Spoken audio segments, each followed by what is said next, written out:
It's Wednesday. Welcome to our Wednesday Wellness Tip.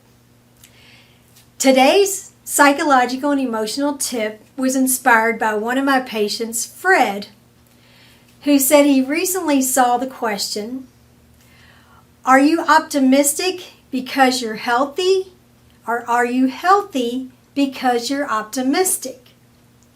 So we both kind of chuckled, thinking this was like the chicken or the egg thing. But it did inspire me to research this a little deeper. And what I found was very intriguing. There was an article that was published in JAMA, the Journal of the American Medical Association, in 2019 that looked at the connection between optimism and cardiovascular disease and all-cause mortality. And what they did, they looked at 15 different studies. It was a mega study. And sure enough, they found that there was a correlation and that people who were optimistic had less cardiovascular diseases and also had a greater lifespan. So very important. I wanted to take it a step further because I've heard many people say, well, either you're optimistic or you're not. I mean, you're either a pessimist or an optimist. And so I wanted to look at this.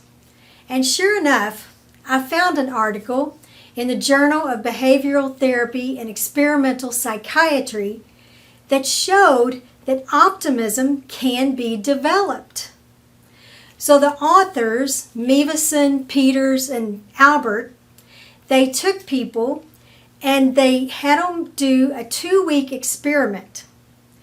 And every day, the people in the study would take 5 minutes to focus on being their best self. So they would see themselves as their best self in 3 different arenas: personal, in relationships, and in their professional life. And sure enough, their feeling of optimism increased by doing that just in 2 weeks. So I thought this was really great because optimism can be developed. So just take a few minutes every day to imagine your best self. And that will take you far. And that's our psychological and emotional tip for today: how to develop your optimism.